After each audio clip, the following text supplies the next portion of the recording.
In the heart of Akwa Ibom State, in a small town called Itac, lived a farmer named Peter. He was tall, hardworking, and deeply in love with two things: the soil and his wife, Coyo. She was a beautiful, ambitious woman, and their union, blessed with 5 children, was the picture of happiness. For years, their home was filled with laughter and love. But ambition can be a tricky seed. When Coyo was appointed as a local government councillor, the ground beneath them began to shift. Peter was her biggest supporter at first, cheering her on. But the job consumed her. Late-night meetings that never happened, whispers of hotel rendezvous with powerful men, and a growing distance from her family became their new reality. The arguments were bitter. "You're just a farmer, Peter," she once spat, her words like poison. "I need more than this life." And one day, without a word, she was gone. She took the children and moved into a house she had secretly built, leaving Peter alone in the home they had shared, his heart shattered but his spirit unbroken. While Nkoyo chased power, Peter poured his broken heart back into the earth. He worked from sunrise to sunset, his hands in the soil, his mind focused. He expanded his farm, learned new techniques, and let his quiet dedication speak for itself. He wasn't just planting crops. He was planting the seeds of his future. For years passed in the blink of an eye. Nkoyo's term in office ended. The letter arrived, and a faint, forced smile crossed her lips. But inside, fear was taking root. The powerful men who once sought her company stopped calling. The lavish meetings dried up. The political spotlight, so bright and warm, had moved on, leaving her in the cold shadows.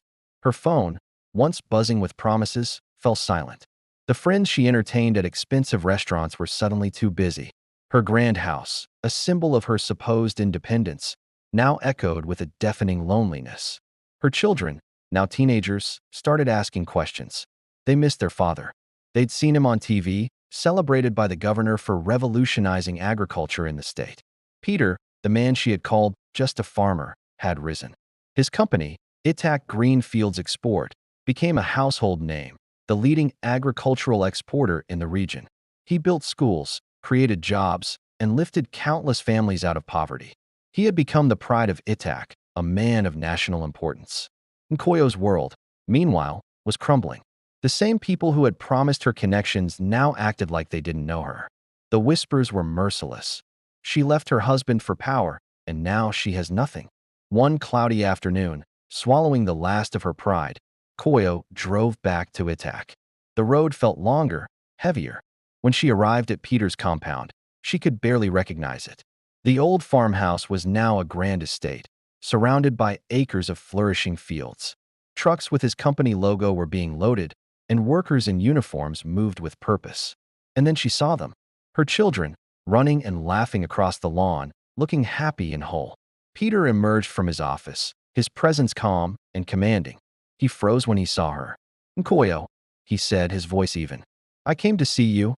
"And the children," she stammered, unable to meet his gaze. "You're welcome," he replied simply. "We're fine." She wanted to apologize, to explain, to rewind time, but the words wouldn't come. She saw a profound peace in his eyes, a peace that came not from money, but from a deep sense of purpose. That evening, she watched from a distance as he prayed with their children before dinner. Tears streamed down her face as she realized how far she had strayed from the simple love that had once been her world. Peter showed her respect, but not affection. There was a wall between them, built not of anger, but of forgiveness that couldn't bridge the distance she had created.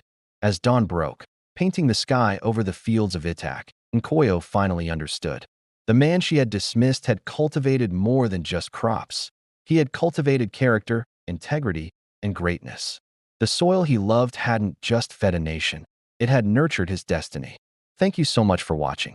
This story is a powerful reminder that true greatness often grows from humility and hard work. If this resonated with you, please like, share, and subscribe for more inspiring stories.